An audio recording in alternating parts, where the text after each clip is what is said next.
Get £20 in risk-free bets for the Euros when you join SBK. That's money back in cash on your first £20 of losses. Well worth a go. Hello and welcome to episode 33 of Touchline Talk with Odds Changer. As usual, I'm joined by the one and only football writer and broadcaster, Dean Jones, to discuss all the latest news and gossip from the world of football. Hiya, Dean. It's obviously the Euros right now, and it's getting into the knockout stages soon, but there's only one place to start, and that's got to be the future of Harry Kane. It seems like Manchester City have made the first move in this transfer by preparing £100 million bids for Kane, plus players maybe included in the deal as well. This one's going to be the transfer saga of the summer, as we've mentioned many times before. What's your latest take on this Manchester City's pursuit of Kane? It's not a particular surprise. I think that it makes sense that the first thing they do is to start working on figures behind the scenes before putting in a formal offer. I think it has to be upwards of 100 million if this is going to get anywhere, though. Seeing the figures that are out at the start, like that's just not going to test the resolve of Daniel Levy at all. So I think that this is just a starting point for Man City. I don't think this is how they intend to land Harry Kane. I think that they're just trying to start to get an idea of what it's going to take. And ultimately, you've got to put something on the table that's really going to give Daniel Levy a question to answer. In terms of player swaps, I don't really see that there are many options here in terms of making Tottenham open to a deal or in terms of getting players the other way. I mean, a lot of the players I see mentioned are actually earning as much as, if not more than Harry Kane already. So, I mean, there's that to look at for starters, and then the fact that there's no Champions League football and all the rest of it. So a tricky one to do. But personally, from what I've heard, I think this is going to be a straight cash deal if it's going to happen, and it's going to take £150 million or at least close to that. Yeah, massive money. That one is going to smash the transfer record in the Premier League if it does happen as well. As you've mentioned, Spurs have no real interest in accepting a player plus cash deal. Raheem Sterling's been mentioned. Laporte has been mentioned. Also, Gabriel Jesus have been mentioned as makeweights in this deal. But I don't think any of those trio would be interested in a move to Tottenham right now. And it seems Daniel Levy just wants straight up cash, maybe to fund other signings in his squad as well. But we know Daniel Levy's a hard-nosed businessman. He will drag this out for as long as possible, as he has done in the past, and try and get Man City to pay over the odds. Do you think Harry Kane's worth £150 million? I do, because I think that in the short term, I think he could be a huge attribute to Man City in trying to get the Champions League as well as the Premier League next season. So I think short term, yes. What I would question is, in a business sense, which is how this has to be looked at, is Harry Kane worth £150 million over like 5 years? Like, are you going to get that value back in him? And I would have to say no, because of his injury record and the fact that this does seem a big risk in terms of looking back at his season, seeing, that he does pick up similar injuries a lot. The style of play he has leans towards the fact that you can't be sure how much you're actually even going to get out of him next season. So if you were guaranteed to get a full season out of Harry Kane, then I'd be like, yeah, sure, of course you can. But obviously that's not possible. And I do think from a business position, the club would be like, this is dangerous. This is dangerous. There's going to be no resale value. The player's going to be approaching 30. Can we really do this deal? It completely blows their current transfer record out of the water. It changes the whole structure of how they've been set up in making signings. So it would be really bold if they were to go all out on Harry Kane. Yeah, as you said, no real resale value in Harry Kane with the age of him as well. So that's something that the Man City power brokers will have to think about as well. But we know this transfer story is going to ramp up after the Euros. Harry Kane's obviously all his mind on the Euros now with England and trying to help them progress as far as they can in that tournament as well. We know his intentions as well. He wants to move. So I think it'll be straightforward. If City can agree a fee with Tottenham, this deal will happen because Harry Kane wants to go to the best team in the Premier League and challenge for trophies, not just the Premier League, but also for the Champions League as well. Yeah, exactly that. And obviously, like Man City want to put this into Harry Kane's head and his agent's head because they want him to know that they are serious and that there is potentially £100 million here on the table to Tottenham. When we saw Harry Kane talk about this to Gary Neville, we talked about £100 million and would he be worth that in a couple of years' time? That's not really for Harry Kane to decide, unfortunately. That's for Daniel Levy to decide. And he doesn't think £100 million is enough. But ultimately, in Harry Kane's mind, when he goes back to pre-season, he'll be like, right, you've got £100 million there for me on the table. I would like to go now. I think that that's fair. And then you get into this like awkward exchange and this situation where Levy has to decide what to do. I don't think he'll really care too much about the emotion involved, to this, to be honest. He hasn't in the past, so I don't care why. I don't see why he would now. But yeah, I think for Harry Kane to know that by the end of the Euros, going into pre-season in July, that Man City have lodged an offer, in his mind will mean that this is serious. I can get out of Tottenham here and go to a club that can win me serious silverware. I might have to put in a formal transfer request here. Yeah, try and force through the move. I think that's what Man City are now angling for Harry Kane to do, is to try and push for this move to the Etihad Stadium. But how funny is it, Dean? Opening weekend of the Premier League, the fixtures came out last week, and who ends up playing each other? Manchester City against Spurs on the opening weekend. If you were a betting man, what colour of shirt will Harry Kane be in that day? He'll be in a Spurs shirt because I mean, this is the other thing that throws it all apart because, you know, it was hard enough to do this deal in the first place. For Daniel Levy to see Harry Kane lining up against him on the opening day of next season, I mean, it's just unthinkable, really, unless he's got I don't know, Lukaku lined up to come in and replace him. Yeah, I can't see it happening before then. I think the transfer window is open for a couple of weeks after that game, isn't it? Yeah. So yeah, you talk about it being drawn out. That's one reason it needs to be drawn out from Tottenham's point of view, because they can't have Harry Kane starting the season against them and scoring a couple of goals. Yeah, they don't want to see Harry Kane come back and haunt them possibly on that opening weekend of the No. season as well. And it'd be a tough one for Harry Kane as well if his first official Manchester City game was against Tottenham as well, because we know how close he is with the ties to the club, that he's come up through the ranks and everything else. If it's not Harry Kane, Dane, what's the alternatives for Manchester City? João Felix, Romelu Lukaku, Lautaro Martinez, all been mentioned? Yeah, absolutely. That, I mean, they've got a list of names that they're continuing to look at. Oyarzabal as well, I've heard mentioned as well. They're all different types of forward, obviously, apart from Lukaku, really, who would be a kind of like for like Kane type player, goal scorer. Lautaro, there's been no contact there yet, but they do admire him, so I wouldn't rule out them making some sort of contact there. João Felix, they've looked at twice before and trying to get him in. Doesn't seem entirely happy at Atletico Madrid right now. Wouldn't surprise me at all if they were to look down that path. So yeah, there are all sorts of different options, and at the same time weighing up who actually stays at the club, like Riyad Mahrez, Raheem Sterling. Are they staying? Are they going? I still think they'll probably both end up staying, but the fact that their future is even in question right now means that, potentially Man City are considering a shake-up of that front line.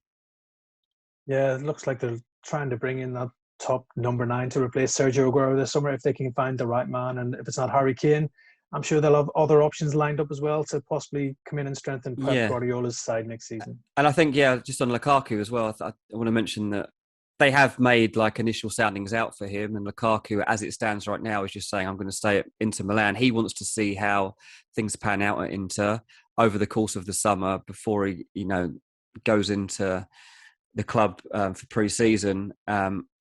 It's not a great place right now, but let's see how many players decide to leave. And if it's not too bad, I think Lukaku will stay. But he knows, and he's been made aware, that Man City do like him and will be willing to pay him very handsomely if he does want to come to the Premier League. So that's just one to bear in mind as well. Yeah, and I'm sure Manchester City fans would look forward to that one, seeing how well he links up with Kevin De Bruyne on the international stage as well. So Absolutely. If you don't get Harry Kane, I don't think Lukaku's a bad alternative if that does end up happening for Manchester City. So it's that combination for the Premier League. Yeah, you either get the combination of Foden, Sterling, Kane that's been worked on at England, or you get the De Bruyne, Lukaku one as well. So, not too bad, is it? Not a bad place to be when you shop him. Yeah, it could be worse situations for Pep Guardiola to worry about ahead of the next season, who he might have up front in his star-studded team as well. To celebrate the Euros with our betting partners SBK, we're looking at the big game between Portugal and France. Dean, big game this one for Portugal as they try to qualify for the last 16. France already assured of their place in the last 16 with all the results, but when these two massive countries meet, we're always expecting fireworks. So what's your feeling on this game this week?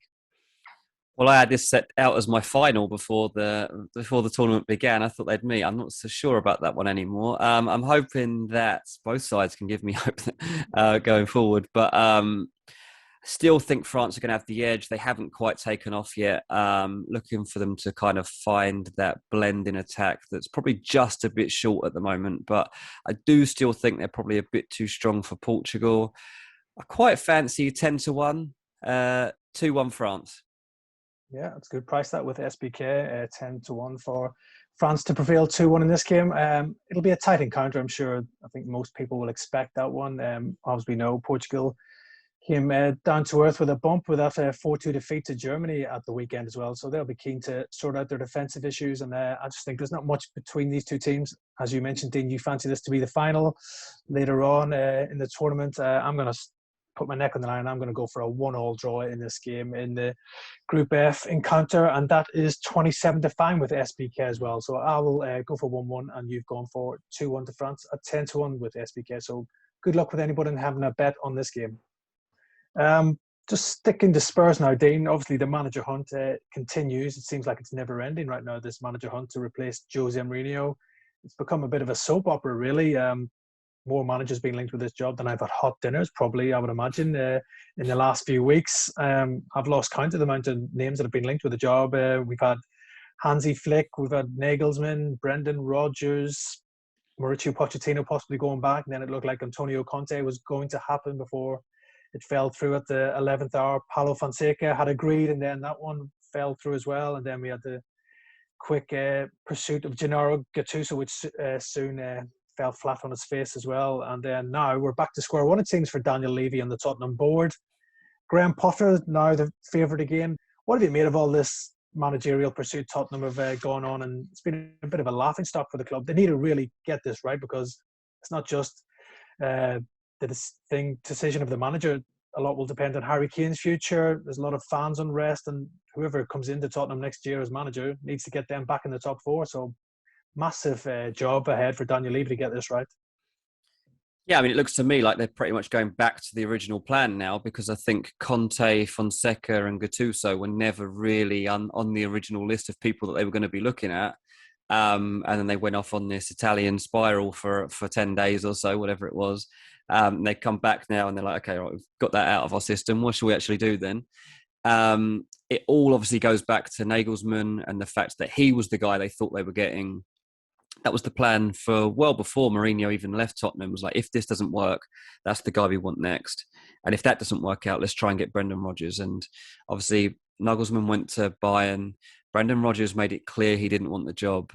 And then you're chasing your tail. And they've never really defined exactly what it is they want. And when they did define what they want, and Daniel Levy spoke about it publicly and the kind of traits he was looking for, they then go after 3 Italian bosses, and I'd argue none of them really fitted that bill. So I genuinely don't know where we're at right now. Speak to a couple of people that are usually very well informed on these things, and they've kind of given up on it as well, because everything that they're telling me and they're putting out there themselves pretty much falls flat. It is a guessing game now as to where they turn. Graham Potter has been talked about since pretty much day one, and I think is still something that they'll have on the radar. Whether Paratici knows much about him, I doubt. But he's certainly had enough time now to start to do his homework on him. So let's see whether they go down that route. Do they go to Martinez and Southgate once they, this tournament starts to end? Can they wait that long? Because then you're going into pre-season and they've got no time. Do they go back into pre-season and think, right, we need Ryan Mason back in charge here because we still haven't got anyone? Like, let's Ryan Mason. He might have to take training on the first day of pre-season. It's all very awkward. So I'll be honest, mate, I really do not know at this moment in time how this is going to end. Yeah, I think Spurs don't know either, Dean. That's the big problem. They don't know how it ends. They've had so many setbacks in this managerial hunt. And the thing is, whoever does come in as manager now, this new manager basically is effectively sixth or seventh choice probably in the list that Tottenham had at the start when they sacked Jose Mourinho. So how's that new manager going to feel? You're not really effectively the top choice from the board to replace Mourinho. So I think that puts pressure straight on him straight away, whoever does take the job, if it is Graham Potter. Yeah, I think if you're Graham Potter, you don't mind that so much because you never would have felt you had a right to the job in the first place. Like if you were a big name manager and you really wanted that job and you were being overlooked regularly, then I think you would start to feel a bit hard done by. But I don't think Graham Potter that will be the case. I think, he seems a very self-aware person. He seems a very down-to-earth person, and I'm sure that he's just waiting to see how this all plays out, and he's probably still planning to be at Brighton, in his mind, because he knows that that's as feasible as anything else. So I don't think that will be too much of an issue. I think the bigger issue is that all of these people that have talks with Tottenham are not coming out of it convinced about the club's budgeting, what they can do in the transfer market. The only thing that they seem certain of is that Harry Kane's not going anywhere. That's the one thing that they are all told in common. Like, oh, well, you'll have Harry Kane because he's not going anywhere. In the meantime, they're reading about Man City bidding £100 million for Harry Kane. So, it's a really, really difficult one to judge. Yeah, it's not a great time to be a Tottenham fan right now with so much uncertainty going on around the club, not just with Harry Kane, but also the manager as well. I've got a solution, Dean. If Daniel Levy's listening, give Harry Kane the job. There you go. Job done. There you go. And player manager. Absolutely that. Another left field one. I mean, Steven Gerrard was briefly mentioned at the start, hasn't been mentioned for a while. But if they continue to struggle, wouldn't be completely surprised if his name came back onto the radar. I'm not saying it's the case right now, but if the longer this goes on, the more I'm wondering if they might be tempted to give Gerrard a little nudge. And I know that Glasgow Rangers have been dreading that all along. Like they obviously want Gerrard for next season at Rangers. Yeah. And they were worried from the start, really, about Tottenham potentially being there because they'd heard that there were murmurings, and just one to look out for. Yeah, one to keep a close eye on that one, Steven Gerrard, possibly Tottenham. But Tottenham have cast their net far and wide and they haven't caught anything yet. So it's like me on a normal day fishing, not catching anything at all. So maybe Tottenham will catch that salmon and get the right man to replace Jose Mourinho before the start of the new season. Across North London, it's being predicted to be a busy summer transfer window for Arsenal, being linked with every player, it seems, Dean, right now. Albert Sambi Lokonga of Anderlecht, that deal seems to be getting closer. There's been a bid gone in and I think that's been rejected, but the two clubs aren't too far apart. There've also been bids for Ben White of Brighton, also interest in the likes of Aaron Ramsdale from Sheffield United, James Maddison, the Leicester midfielder, and still lots of links with Ruben Neves and Yves Bissouma. Looks like it's going to be a busy one for Mikel Arteta this summer as well. Is Stan Kroenke ready to dip into his pockets and back his manager? He is, yeah, and I think it's a combination of that as well as trying to offload a few players to bring in extra money. I do think that Arsenal will try to be as ambitious as they can. I personally think they'll make at least 4, probably 5 signings. Look at a goalkeeper, centre-back, 2 midfielders and a forward. I think that they will look to strengthen all those positions and not just strengthen, but look at players that can make a mark on their starting 11. So that's where we're at. They're sounding out so many people. You'll be reading so many rumours right now around Arsenal. And to be honest, there is truth in a lot of the names that you're reading. That's just because they are trying to find out what their level is right now, which players are genuinely interested in joining them. Yeah, as you said, just making feelers out there for players who might be interested in coming to Arsenal, which is a hard sell at the minute, which is you wouldn't have thought you would say a couple of years ago about Arsenal. No European football, probably can't compete on the wages with the other bigger clubs in the Premier League as well, Dean. Who do you think out of those targets are they more likely to get? A Ben White, do you think that deal could possibly happen? The difficulty with Ben White is it depends who else gets involved, which other clubs, because if you get involved in an auction with other clubs, the chances are, 1, you might not have the money, and 2, you also can't offer them the same, Champions League or whatever it is, in terms of the level he's playing at. So I think Ben White, we'll have to see. Ramsdale, I do think, has got a good chance of happening. Lokonga, I think, will happen. The rest, I'm not so sure about, to be honest. I think that they're still trying to figure that out. Yeah, James Maddison seems unlikely to me. I think it'll be a massive transfer fee on his head as well. And yeah. I would imagine Leicester would not be too open to seeing him move, considering the progress they're making under Brendan Rodgers. So Yeah. Maddison, you would expect him to remain at Leicester? I would, yeah. I do believe that the rumor is true, though. That Arsenal have interest in James Maddison. I know that much. But yeah, I don't think it'll happen.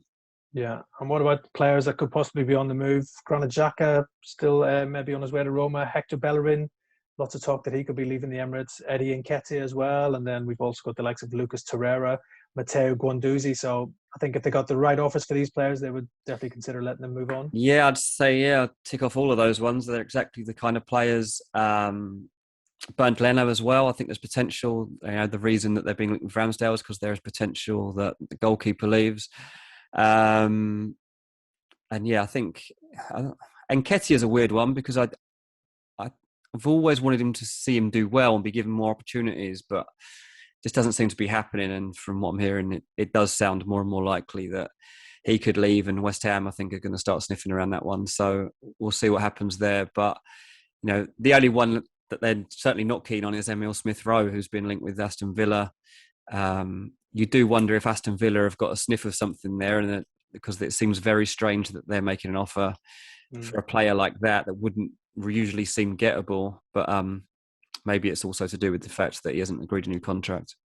Yeah, from what I'm hearing, Villa are quite hopeful they could possibly get this deal done, which would cause a lot of shock for Arsenal fans who see Smith Rowe as a key part of their future under Mikel Arteta. And for the way forward, they have to keep their best young players like Smith Rowe. But Villa obviously got plenty of money in reserve. They could maybe try and tempt Arsenal into selling them and everything else and offer big wages. But I don't think it would be the right thing to do for Arsenal to let one of their best young players leave this summer. Yeah, it's interesting. I mean, people just put two and two together and they presume that Aston Villa making signings like this means that they're preparing for life after Jack Grealish. I don't think that's true. I think that they are realistic enough to know that, like, if £90 million, £100 million lands on the table for Jack Grealish, then he's going to want to go. Yeah. Of course, like if Man City were to do that, then fine. But I don't think this is them necessarily preparing for that because they don't want to lose Jack Grealish. They're not putting any valuation on him at this point, and they're not inviting any offers, and there hasn't been any offers in for him. So I just think that Aston Villa are trying to show ambition of their own right now, and that, money's not really too much of a problem for them. No, I think their owners are among the wealthiest in the Premier League as well. So it seems that money is not an issue for the Villa Park hierarchy as well. But yeah, it's going to be an interesting summer ahead for Arsenal, who they keep and who they manage to persuade to make the move to the Emirates as well, because Mikel Arteta definitely needs to get off to a good start next season to avoid any pressure building on his future as well. One name that's going to be pretty prevalent in this transfer window, Dean, is Sergio Ramos. It's an end of an era for the Spanish defender after he announced last week in a tearful farewell that he was leaving Real Madrid after 16 years service at the Bernabeu. At 35 years old, Sergio Ramos, he's obviously been left out of the Spain squad for the Euros, which was a bit of a shock for a lot of people as well. But he's had a lot of injuries this season. Do you still think he's got a lot to offer? Yeah, definitely. Yeah, I think it's a surprise that he's actually left Real Madrid. I think it's even a surprise to him. Difficult to know for him where you want to turn at that point. But I was told that the Premier League is something that does definitely intrigue him if the right offer comes along. I do think that Man City, Chelsea, Man United will all be sounding him out to see what he wants and what he expects from a move. I think he could benefit all three of those clubs, to be honest with you, if they can put the right package in front of him. PSG is an obvious place for him to. I think Sevilla has been ruled out from almost everyone I've spoken to at this point, so I don't think that will happen. So if he doesn't go to PSG, then I do think there is a good chance he comes to the Premier League.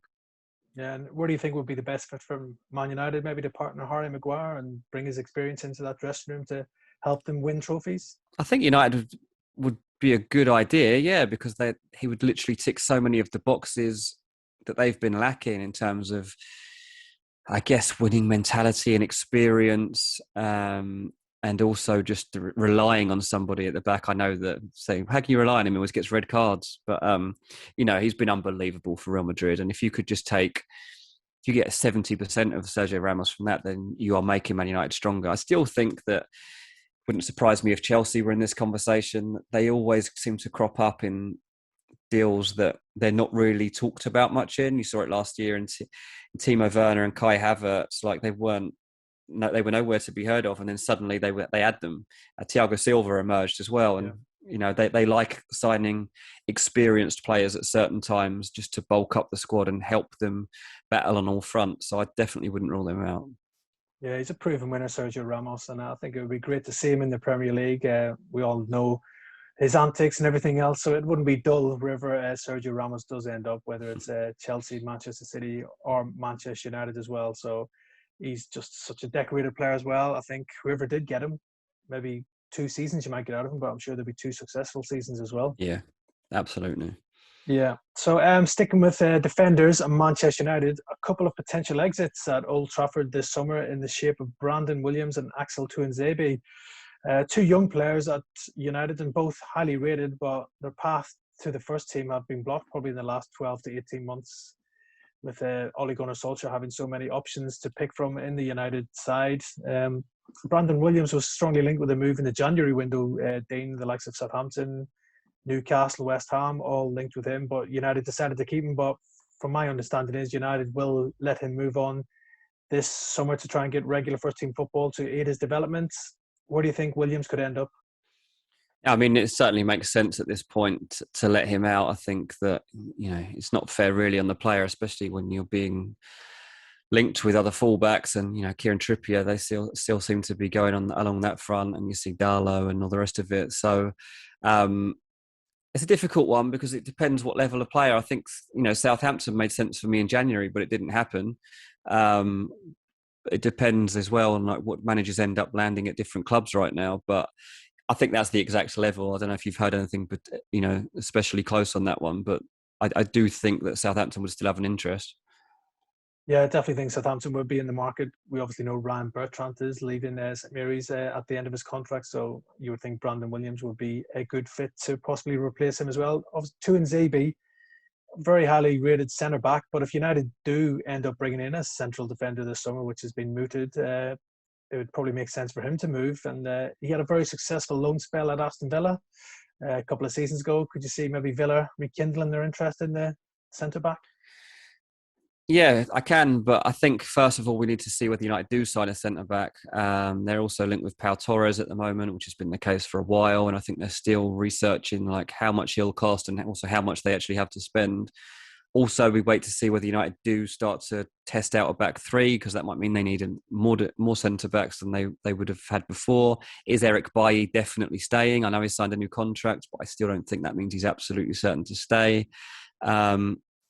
Even though I've talked about all of that, I still don't think that there's the belief at United that Tuanzebe is going to be part of the regular starting setup. Even to come into the rotation, I don't think there's enough trust in him right now. So I think that a club like Aston Villa come in with an offer, I can see it being tempting certainly for the player and also for United. Yeah, you would imagine Tuanzebe now would want to go there and kickstart his career and find a club where he's going to be playing regularly. And I'm sure Villa do have a big admiration for him, so I'm sure they'll be in the market if he does become available. Maybe also in Newcastle, I think they do have eyes on Tuanzebe, and they would see him as a potential player with a big resale value if he was to fulfil his potential, if he did end up at St James's Park as well. Sticking with defenders, Dean, there's been one defender at the Euros who's attracting a lot of interest. Netherlands fullback Denzel Dumfries. He's probably been one of the breakout stars of the tournament for me. He's been very impressive, marauding from right back for the Netherlands as well. He's popped up with a couple of goals as well. And obviously his performances at the Euros have seen interest from the likes of Bayern Munich, Inter Milan, AC Milan, and also Everton. Everton fans would love Denzel Dumfries at Goodison Park, wouldn't that be a long-term replacement for Seamus Coleman? I think that's one of the key positions that whoever does become Everton manager this summer is to find a long-term replacement for Coleman, and Dumfries would fit the criteria. Yeah, totally. I mean, we're always asked to pick breakthrough stars before a tournament. It's almost impossible, obviously. But Dumfries is not somebody that I picked, but he definitely has been one of those breakthrough stars. He's got he's got a pretty low release clause. I think it's about 15 million euros or something, which is fine for almost anyone, isn't it? And I think if Bayern Munich is serious, then he would probably look to pursue that. But Everton, of course, would be looking down that route. They're already looking for people in that position, and it's always nice to sign a player on trend. Doesn't always work out, though. Doesn't always work out. James Rodriguez will already tell you that at Everton right now if you want some advice. But it's got to be really careful, because sometimes you can, like Rodriguez did, pick a club that's just too big for that moment in time. And so it's all about finding that right stepping stone at the right moment. We'll see. We'll see just how big a star he becomes in a couple of weeks' time, and how far the Netherlands actually go. Yeah, he might have higher ambitions if some of the bigger clubs are calling That's for him, it. like the likes of Bayern Munich. I'm sure his style of football would seem to suit the Premier League. He's just all action and loves to Yeah. get forward, so it'll be a really good addition for Everton. And I'm sure the Everton fans would love to see him in the blue next season as well. Obviously, they've got some links with PSV as well, Dean, with Marcel Brands there, who used to be at PSV. They'd be hoping that might give them an advantage in this pursuit of Dumfries.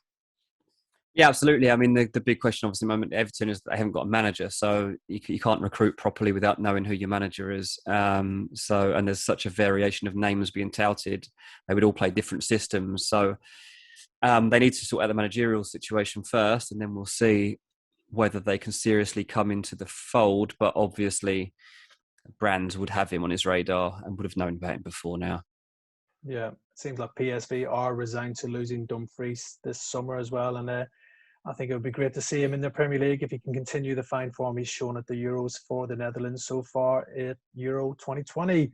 Right, that's us here for another week on Touchline Talk. We will be back next week for more insight and the latest news on Transfer Talk.